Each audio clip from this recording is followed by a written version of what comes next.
All right, let's go ahead and get right into it. We're looking at Chicago Blues. And so for our hand position today, your left hand 4 is going to be on this low G. And if we look ahead for the second note, that's going to be Great Burritos. We're going to have a B flat, and we're going to play that with a second finger here. So you can kind of think this 4 is on G, your thumb is on C, and the second finger is on B flat. Now, for your right hand, it's a little unusual 5-finger position here. We've had a couple pieces before where our thumb is on a black key, and it's not a big deal. All we're going to do is go into the piano a little bit more because, again, our thumb is our shortest finger in our hand, and so in order to make up for that distance, we're going to go into the piano a little bit more, and then it feels comfortable. I'm ready to go.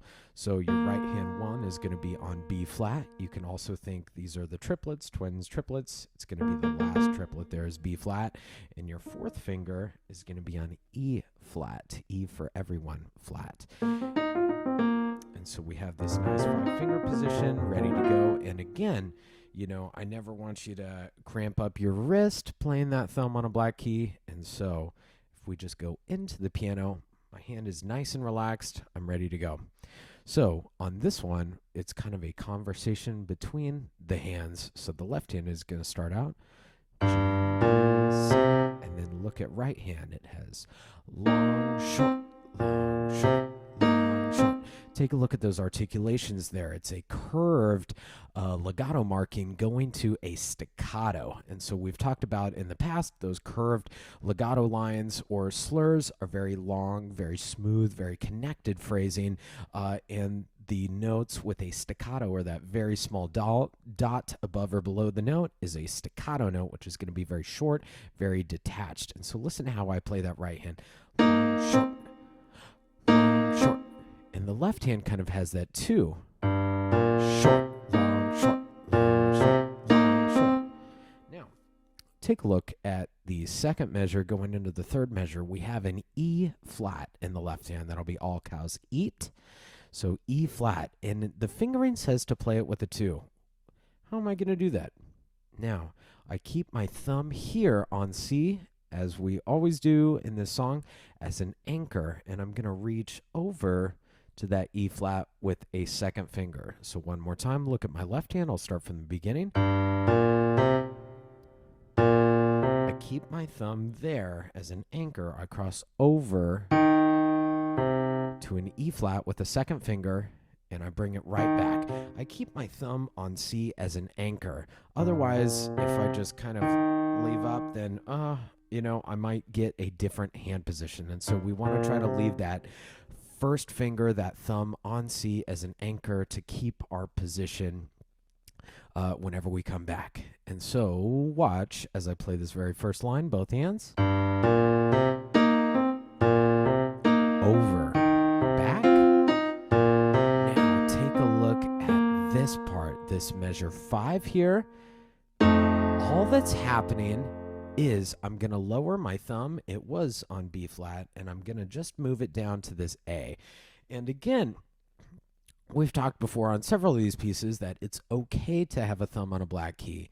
We just have to approach it differently. That thumb is going to be on a black key, so look at the motion of my hand. We come into the piano for those, and then when I go to that A, I'm bringing it back a little bit. And so forward when I'm on a black key, back when I'm on a white key. And so I'm going to play right hand measure 4 going into measure 5, and I slide that thumb. So it'll be rest, 1 slide.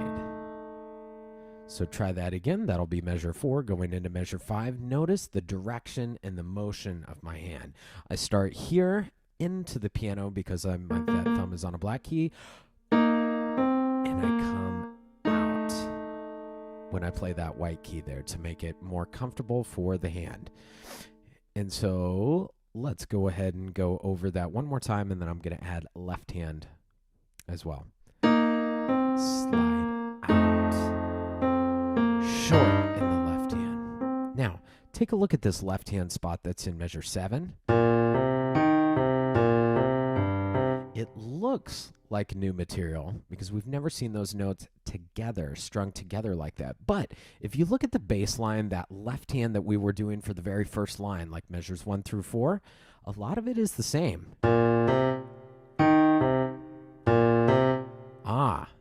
And so that's the exact same, like measure 1 going into measure 2, measure 2 going into measure 3 with that crossover, measure 3 going into 4 with the B flat C. And so it's all stuff that we've seen before, but this is the first time that it's been together, chained together. And so that's what's happening in that left hand. It's all material we've seen before. It's just strung together now. Over, under, just like what we did in the second and third measure. And so let's try that. This will be right hand going into measure 5. Slide. Short on the left hand. Keep going over. And then look at this. This is all stuff that we've seen before. Looks just like measure 5. And here I'm going to reach a little bit with my right hand pinky to a G flat.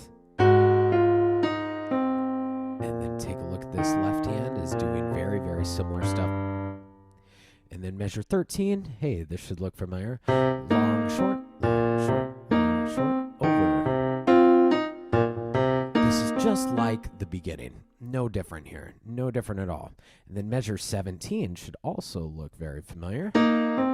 Slide. Again, we've seen this before. It's just like measure 4 going into measure 5. Your right hand is into the piano because that thumb is on a black key, and we're pushing back a little bit or pulling back a little bit on that A, so then your thumb can comfortably sit on a white key. And so measure 17, measure 18 should be exactly the same as measure 9 and 10. No different there.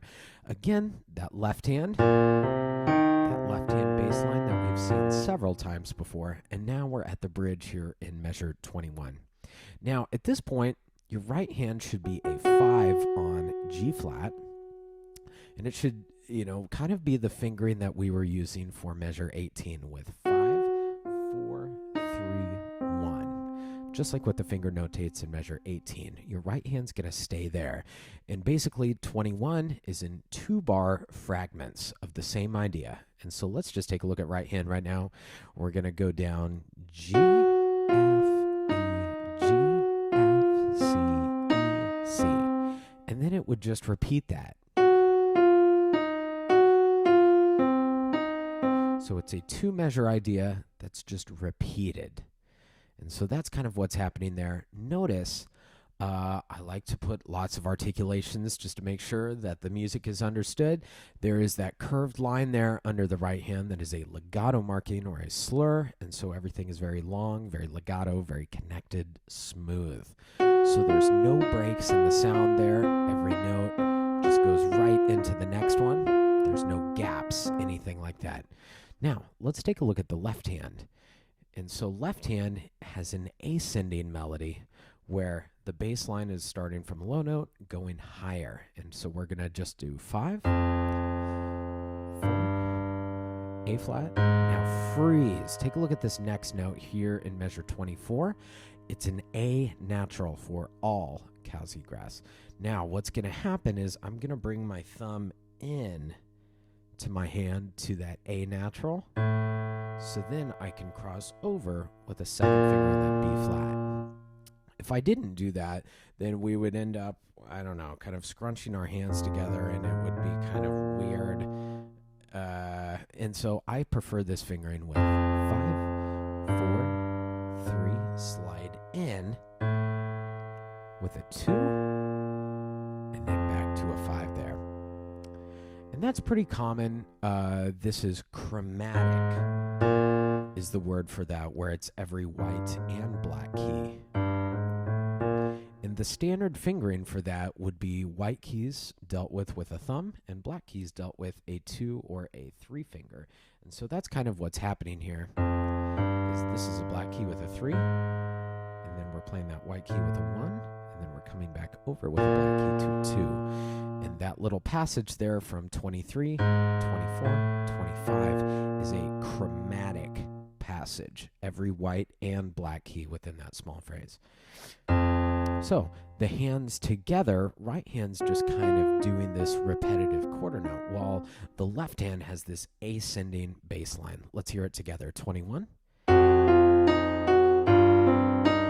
you can increase in volume here. You can crescendo, and this is the biggest note. Right there on beat 4 of 25, we have a fortissimo, a double forte there. That is breaking strings loud, and it is on beat 4.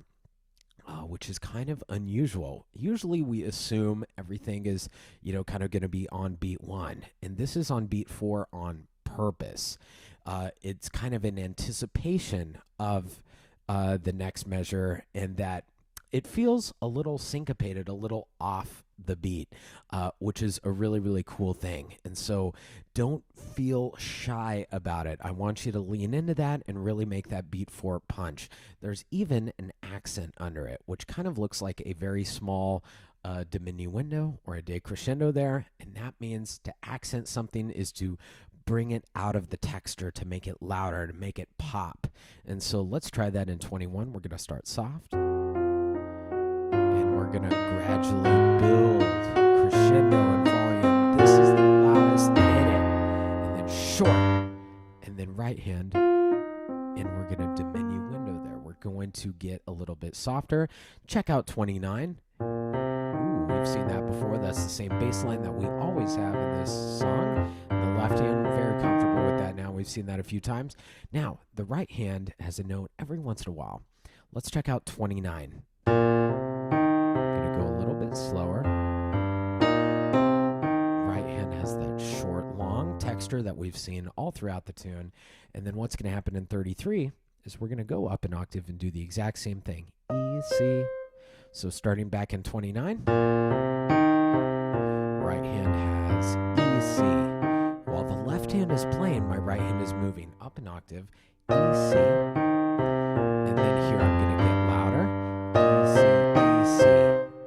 Come down. Here is our last note there. Now, take a look at what's happening here. Right hand has this E, C. And then I'm going up an octave and playing the same thing. E, C. A couple bars later, E, C, E, C. Now, from here, I just bring that thumb in a little bit more. Find that B flat on the black key. That is my last note. And this left hand for the very last note.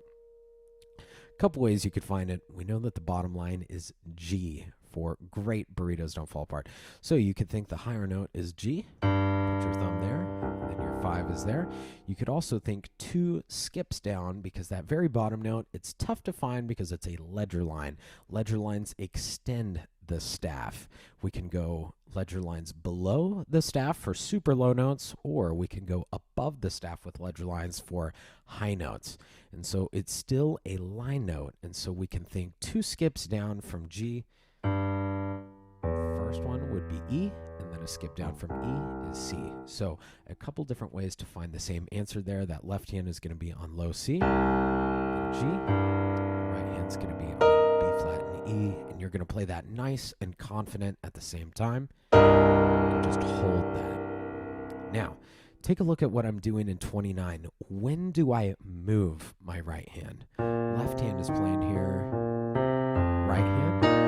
I immediately move my right hand while my left hand is playing. And it's kind of like, when you're patting your head and rubbing your tummy at the same time, or vice versa. You're doing 2 different things at the same time. While left hand is playing, sound is happening, right? That is the groove of the song. So this hand can do whatever I want it to. I could make a sandwich in this hand. I could change hand positions. What you don't want is this. Right hand here, and then, oh yeah, I forgot to move. And then there's a break in the sound. And so what happens is I would write in your music immediately after your right hand plays in 31 to go ahead and move that right hand. You have a full 6 beats to get there. Right hand, move. And then while I'm moving that gap, then I'm ready for 33, no problems. I've had 6 beats to get there. It's not an issue. There's no breaks, no hesitations in the sound. It will just take a little bit of practice to get used to moving the right hand while the left hand is doing something completely different. Okay? And that will probably wrap it up for Chicago Blues. Thank you so much for joining us today. I'll catch you next time.